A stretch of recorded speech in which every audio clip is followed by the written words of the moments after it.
What is good, YouTube? Coming to you with that video about Victor Oladipo. We all was like, can the trade work out?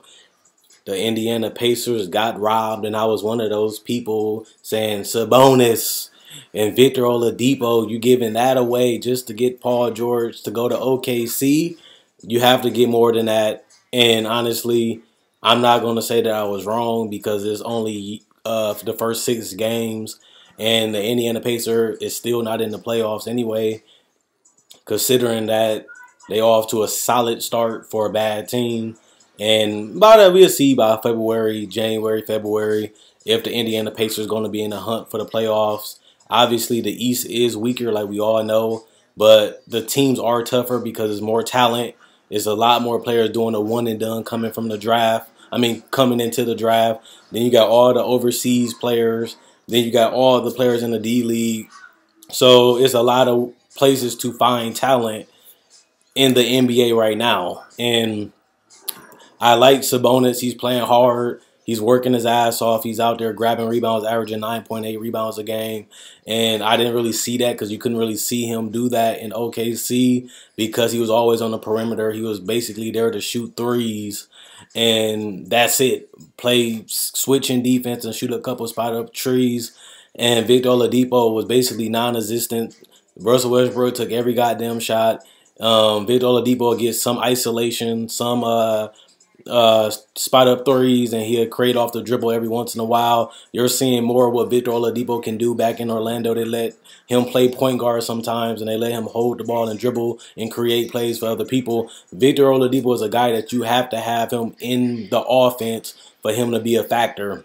And the reason why I say that is he's a slasher. He's a guy that wants the ball to make decisions. He has to be dribbling. He has to be in rhythm. He has to get to his spots. And he has to have the ball to make the best out of his ability. And for him to play make, he does need to create off the dribble sometimes.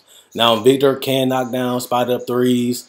He can come off screens. He can be a more versatile offensive player than what we done seen in OKC and Orlando. In Indiana, they basically say, hey, Victor, go out there and do your thing. And it's showing. He's averaging 26 points a game. Don't take too much into it, though, because, like I said, he's in the position where he can take as many shots as he wants because he's on a bad team. Even though you can say hey, he was on a bad team when he played for the Orlando Magic, which is true because that team was bad, but they also had other ball handlers like Alfred Payton, like Jameer Nelson and guys like that handled the ball more. Right now, Victor Oladipo is just going out there playing his game, getting his shots, getting to his spots, and he's putting up good numbers.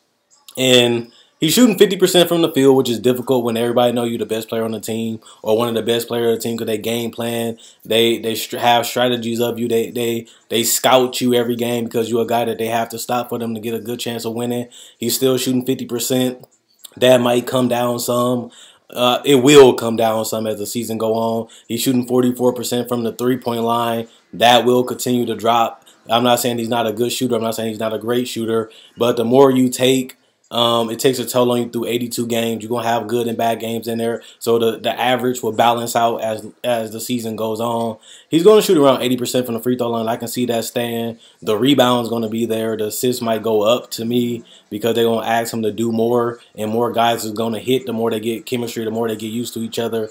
And the more they play in scrimmage and practice and in games, it's going to be easier for him to know where people like to be at, the spots they're good at. And it's just going to be familiarity. His field goal percentage has been ridiculous at this point. He had a lot of 60% games, 150% game. He had a lot of high-scoring games. But he did that in Orlando, and he bottomed out at 18 points a game, which was 17.9. That's the highest he ever took. And on top of that, the highest shots he ever took a game was 15. He's taking 17 now, and he's taking more threes. And on top of that, he's making more threes.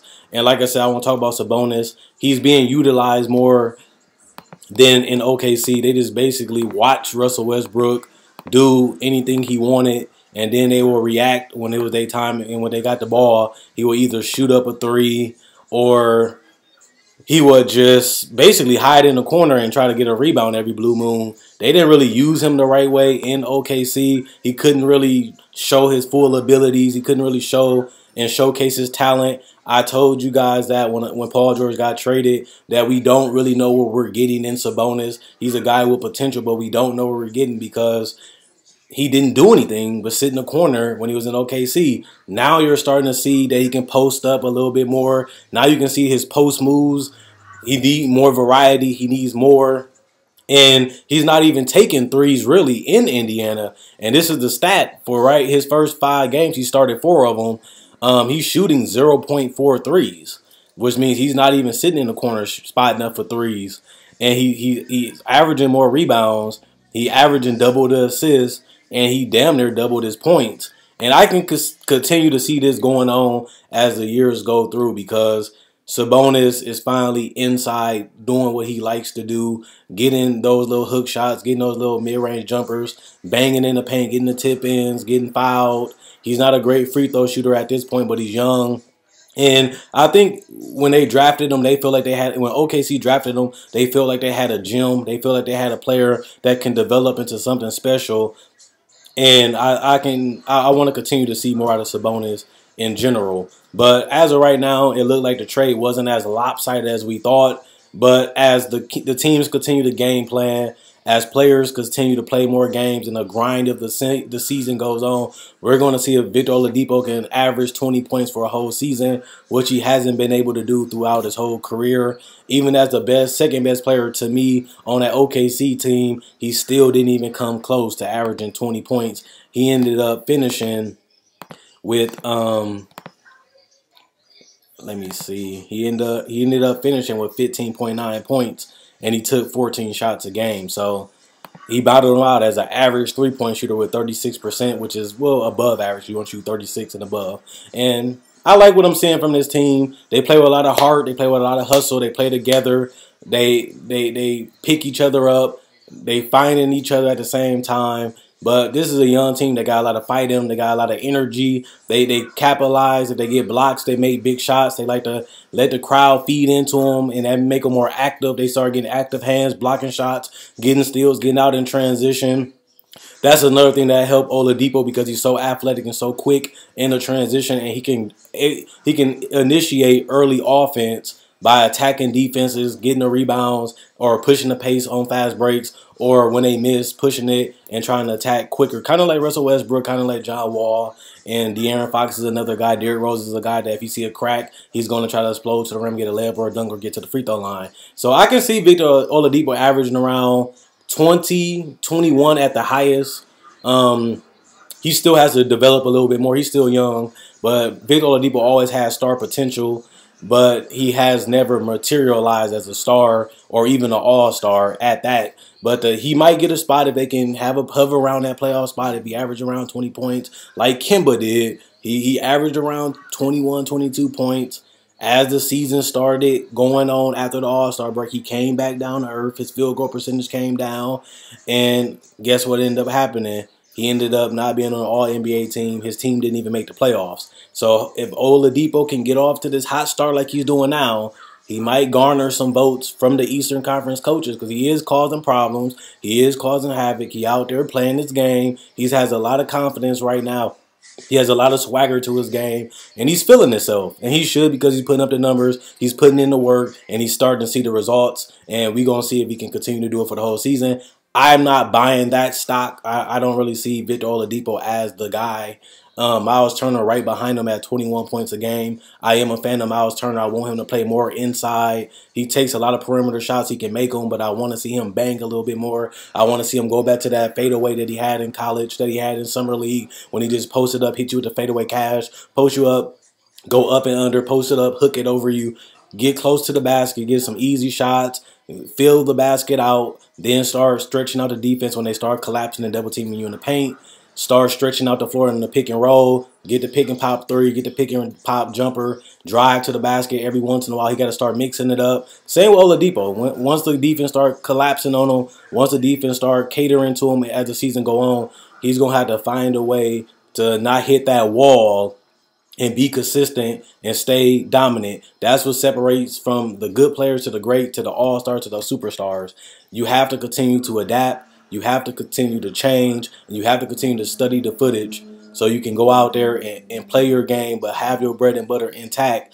But at the same time, you have to go out there and adjust to what the defense is giving you. Stay efficient, stay effective, and make over 45% of your shots so you ain't shooting your team out of the game. So if he can do that, make the adjustments, read the defense, and continue to stay aggressive, Oladipo could be an all-star going into the February.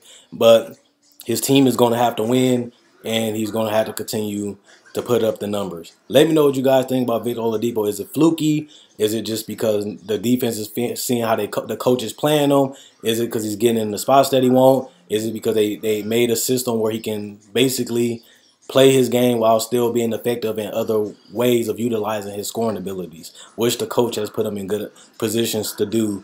So you do have to give the coach credit for that, putting a player like Victor Oladipo in spots where he can be effective and efficient, and those are the spots that he wants to take. Those are the spots that he's best at, and he's putting them in those positions. So you got to give Nate McMillan credit on that.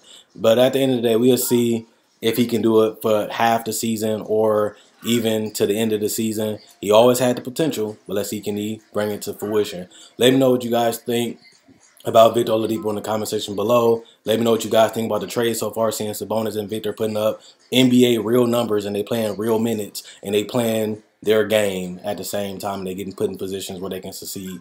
Check out my website at analysisplayground.com. Link up in the description comment section below. Check out my Facebook page at analysisplayground.com. Link up in the description in the comment section below. Click the link and send you to my Facebook page. Like to show support. Also check out my website, become a user and become a member. And that's all I need you guys to do. Quinn Wade Basketball Analysis signing out. And let me know you think this is a fluke, or do we really have game and can average 20 points?